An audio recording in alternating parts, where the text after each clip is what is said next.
தேடி அன்பு உறவுகள் அனைவருக்கும் வணக்கம்.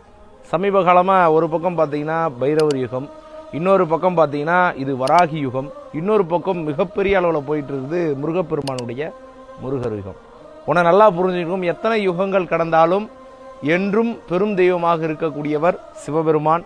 எல்லா தெய்வங்களும் எல்லா யுகத்திலும் வழிபட்டது சிவபெருமானைத்தான். நிறைய தெய்வங்களை பார்த்தீங்கன்னா அவருடைய அம்சமாகத்தான் இங்கே இருந்திருப்பாங்க.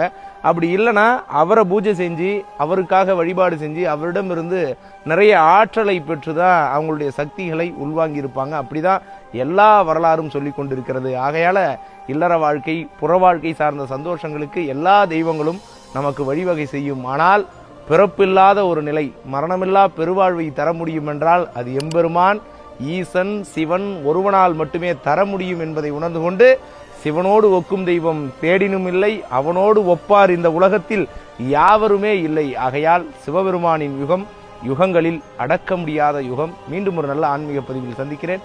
நான் உங்கள் அருணகிரி சிதம்பரநாதன். இது உங்கள் சிவனை தேடி. நன்றி, வணக்கம்.